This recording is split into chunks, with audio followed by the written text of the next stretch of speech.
হরে কৃষ্ণ। আশা করি সকলে ভালো আছেন। আজ বাবা লোকনাথ ব্রহ্মচারী, যাকে আমরা ত্রিকালদর্শী বলি, তার জন্ম এবং বাল্যকাল ও কীভাবে তিনি সিদ্ধি লাভ করলেন তা গল্প করে বলবো। বাবা লোকনাথ বলেছিলেন যে রণে বনে জলে জঙ্গলে যেখানে তুমি বিপদে পড়বে আমাকে স্মরণ করিও, আমি রক্ষা করিব। অর্থাৎ তিনি আমাদেরকে বিপদ থেকে রক্ষা করবেন যদি আমরা তাকে স্মরণ করি। তিনি একজন সাধারণ যোগী ছিলেন না, তিনি কঠোর তপস্যা বলে যোগী হয়েছিলেন। তিনি পরম পুরুষ ছিলেন। আজ সেই যোগী, যিনি শ্রীকৃষ্ণের জন্মতিথি অর্থাৎ 14ই ভাদ্র 1137 বঙ্গাব্দে তিনি কচুয়া নামক এক ব্রাহ্মণ পরিবারে জন্মগ্রহণ করেছিলেন। অবশ্য তার জন্মটা নিয়ে বেশ কিছু শিষ্যদের মধ্যে বিতর্কের সৃষ্টি হয়েছিল। কেউ কেউ বলতো তিনি কচুয়াতে জন্মগ্রহণ করেননি। তখন নিত্যগোপাল সাহা নামে একজন ভদ্রলোক, তিনি হাইকোর্টে মামলা করেন এবং সেই মামলায় তিনি জয়ী হয়েছিলেন। আর তখন থেকে বাবা লোকনাথের জন্ম কচুয়া বলেই চিহ্নিত হয়।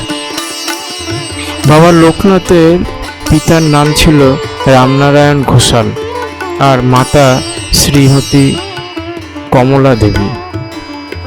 বাবা মায়ের তিনি ছিলেন চতুর্থ পুত্র, কিন্তু বাবা রামনারায়ণের ইচ্ছা ছিল যে একজন পুত্র ব্রহ্মচারী হবেন, কিন্তু শ্রীমতী কমলা দেবী তা চাননি। কারণ তার মায়া, মমতা, স্নেহ এর দ্বারা তিনি কোনো পুত্রকে ব্রহ্মচারী রূপে দেখতে চান না। তারপর চতুর্থ পুত্র বাবা লোকনাথের যখন জন্ম হলো, তখন মা কমলা দেবী তার নিজের কথা ফিরিয়ে নিলেন এবং তিনি লোকনাথকে ব্রহ্মচারী অনুমতি দিলেন। তারপর লোকনাথ বাবার উপনয়নের সময় আসলো। উপনয়ন সংস্কার জন্য একজন আচার্যকে ঠিক করা হলো। তাকে গাঙ্গুলি বলেই রামনারায়ণ ডাকতেন। সেই গাঙ্গুলির কাছে প্রথমে লোকনাথকে শিষ্যত্ব গ্রহণ করানো হয়। আচার্য গাঙ্গুলি ছিলেন একজন নিষ্ঠাবান এবং সর্বশাস্ত্রে সুপণ্ডিত, যদিও তিনি গৃহ সন্ন্যাসী ছিলেন। তিনি 84 চাকলা গ্রামের নিকট কাকড়া গ্রামে বাস করতেন। উপনয়নের জন্যই লোকনাথ তার শিষ্যত্ব গ্রহণ করেছিলেন। একই সঙ্গে লোকনাথের এক বন্ধু ছিল, তার নাম বেণীমাধব চক্রবর্তী। তিনিও সেই গুরুদেবের কাছ থেকেই শিষ্যত্ব গ্রহণ করলেন। এই সময় লোকনাথ আর বেণীমাধব, এনাদের দুজনের বয়স ছিল 11 বছর, আর আচার্য গাঙ্গুলির বয়স ছিল 60 বছর।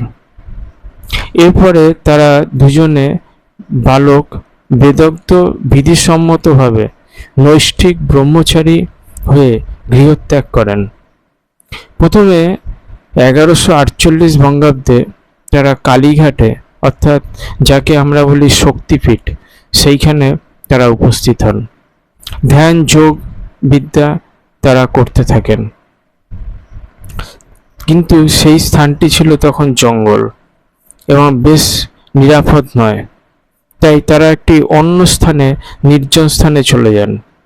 দীর্ঘ 30 থেকে 40 বছর তারা সেখানেই ধ্যান, যোগ, তপস্যা করতে থাকেন। আসলে লোকনাথ বাবা শিবের উপাসক ছিলেন। প্রথমে নক্তব্রত পালন করেন। এই নক্তব্রত হলো সারাদিন উপবাসের পর রাত্রে একবার আহার করা। পরবর্তীতে তারা একান্তর ব্রত করেন, অর্থাৎ একদিন উপবাস করার পর পরদিনকে আবার সেবা করা। এইভাবে ত্রিরাত্রি পঞ্চহ নবরাত্রি ব্রত পালন করতে থাকেন।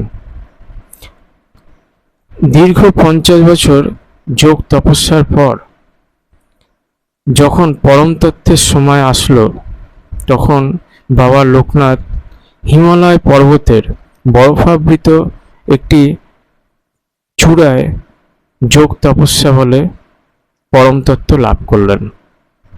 তখন তার বয়স ছিল 90 বছর। হরে কৃষ্ণ। এই পর্যন্তই।